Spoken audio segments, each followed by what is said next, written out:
Let's see the question ABC partners है जो कि अपने प्रॉफिट एंड लॉसेस 532 में डिस्ट्रीब्यूट करते हैं। उनकी बैलेंस शीट कुछ इस प्रकार है। क्रेडिटर्स, रिजर्व, कैपिटल अकाउंट दिए हुए हैं, बिल्डिंग दी हुई है, सब कुछ। ए की मृत्यु हो जाती है 1 अक्टूबर 2017 को। It was agreed among his executor that remaining partners that goodwill to be valued at 2.5 years of purchase of the, यानी 2.5 साल। Average profit of last 4 years, ठीक है, दिए हुए हैं। Patents are valued at 8,000, machinery at 28,000 and building at 25,000. Profits for the year 2017-8 to be taken as having accrued at the same rate as of the previous year.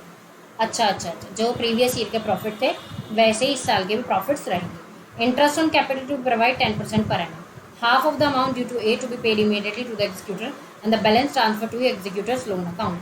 Prepared A's capital account and A's executor account as on 1 अक्टूबर 2000। अच्छा, 1 अक्टूबर को बनाना है हमें ये account. Okay, तो चलिए पहले बनाते हैं revolution account.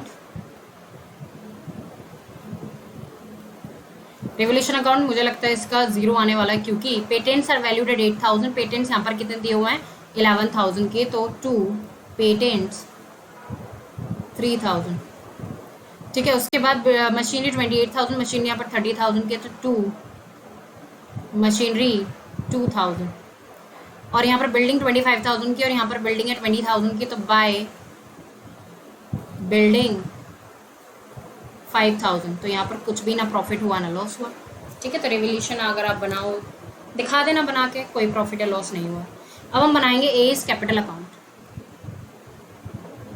A's capital account, तो यहाँ पर सबसे पहले बाय बैलेंस कितना 30,000, ठीक है। बाय रिजर्व कितना 6,000 का 5/10 यानी 3,000, ठीक है। उसके बाद गुडविल की कैलकुलेशन हम करेंगे। इंटरेस्ट ऑन कैपिटल निकाल लेते हैं। इंटरेस्ट ऑन कैपिटल तो कैसे निकालेंगे? कैपिटल थी 30,000 की इंटू 10% और कितने महीने का? 1 अक्टूबर को हुआ ना, अप्रैल, मई, जून, जुलाई, अगस्त, सितंबर, 6 महीने का। तो हमारा आ जाएगा इंटरेस्ट ऑन कैपिटल 1,500। डन। अब हमें करनी गुडविल की कैलकुलेशन है profit and loss suspense account की। तो profit and loss suspense account की करते हैं पहले,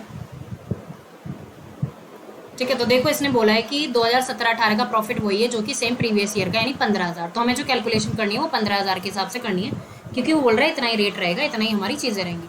तो 15,000 का 5/10 किसका हिस्सा? ए का, है ना। और कितने महीने का? 6/12। तो ये हमारा निकल कर आ जाएगा profit and loss suspense account 3750। आप भी कैलकुलेट कर लेना, यही आएगा। अब बात करते हैं गुडविल की। गुडविल का क्या रखा है? 2.5 है। तो पिछले 4 साल का एवरेज निकालेंगे। 13,000 plus 12,000 plus 20,000 plus 15,000 divide by 4, तो आ गया 15,000। तो 15,000 इंटू 2.5 इंटू 2.5 यानी 37,500। 37,500 इसमें से ए का हिस्सा कितना है? 5 डिवाइडेड बाई 10। तो इसमें ए का हिस्सा 18,750। ए की गुडविल है 18,750। अब न्यू शेयर के बारे में कुछ नहीं कहा गया है, तो बी और सी का कितना रहेगा? 3:2। तो 18,750 को जब 3:2 में डिस्ट्रीब्यूट करेंगे तो हमारे पास आएगा बाय बी बाय सी कितना? 11,250 और 7500, ठीक है। तो बस यही था और इन सबका टोटल आ जाएगा हमारा 57,000। 2 एग्जीक्यूटर्स के अकाउंट में कितना चला जाएगा? 57,000। अब इन्होंने बोला है कि हाफ तो जो है उसको इमीडिएटली पे कर दिया और बैलेंस जो है उसके लोन के अकाउंट में ट्रांसफर कर दिया। तो इसके लिए हम बनाएंगे एग्जीक्यूटर्स अकाउंट। एग्जीक्यूटर्स अकाउंट तो यहाँ पर आ जाएगा बाय एज कैपिटल, यहाँ से इधर आएगा ना, इधर से इधर आएगा। तो एज कैपिटल 57,000, उसमें से तुरंत जो ट्रांसफर कर दिया है वो कर दिया है 2 बैंक अकाउंट, तुरंत पे कर दिया कितना? 28,500 यानी आधा, और बाकी ट्रांसफ़र कर दिया उसके लोन अकाउंट में यानी आधा। तो ये बन जाएगा एग्जीक्यूटर अकाउंट, ठीक है। तो ये डन हो गया। तो आप इसको और अच्छे से साफ साफ कर लेना। And I hope this is the proper explanation to this question.